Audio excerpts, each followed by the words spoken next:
I wanted to be a doctor from the time I was 6 years old, but I didn't actually know what being a doctor meant. And that's the difficult thing about figuring it out if a kid wants to go into medicine. You can watch a show about the day in the life of the doctor. You can shadow a doctor. Those are fine, but they don't actually tell you what it's really like to be a doctor, because being a doctor happens internally. It's how you think about things. It's how you approach things. It's the day-to-day responsibility and the mental load and the emotional load of being a doctor. Finding out what it's like to be a doctor by watching shows or by shadowing is like watching a Mark Rober video and thinking you know what it's like to be an engineer. It doesn't really show you the real process, just the fun, exciting parts. Even that comparison isn't quite fair to Mark Rober, because at least he shows you how to do things. Most medical shadowing doesn't even show you that much. It shows you what, but not how. And there's a big difference between what and how.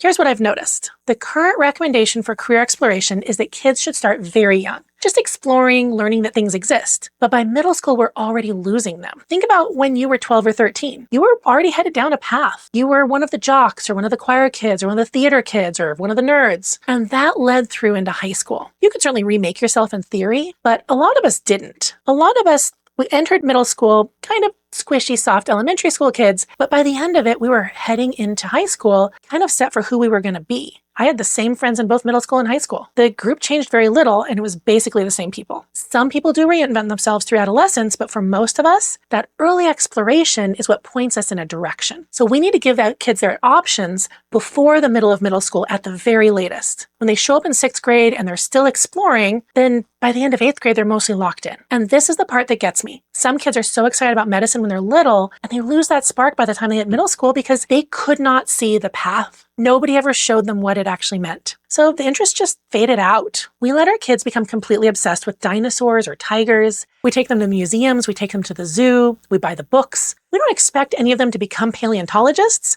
but some of them do. My son was obsessed with trains, absolutely obsessed. And then at age 7, he discovered ballet. He did not become a train engineer, but ballet stuck. He's a pre-professional classical ballet dancer now, and he still likes trains. That's what exploration is supposed to do. You can let a kid go deep on something when they're young enough to just be exploring, when they can have the fun of it and absorb it like a sponge. Most of the time, it does not become their career, but they learn something about themselves along the way. Sometimes what they learn is that the actual work isn't what they imagined, and that's valuable too. Sometimes what they learn is that this is the thing. And when they start that young, they have time to build a really strong foundation. Kids interested in healthcare need that same opportunity. Right now, they don't get it. And if we gave it to them, a lot more of them would stay on that path. Because here's the thing about pre-med. Everyone thinks it's hard because the material is hard, but pre-med is actually designed to weed people out. And the students who don't make it through are rarely the ones who weren't smart enough. They're the ones who never built the right foundation. They memorized their way through high school biology and got to college having never actually learned to think like a clinician. The foundation determines the ceiling, not talent, foundation. And you build that foundation in elementary and middle school, in the years when a kid can explore something the way my son explored trains and ballet, when they can go deep, take their time, and either fall in love with it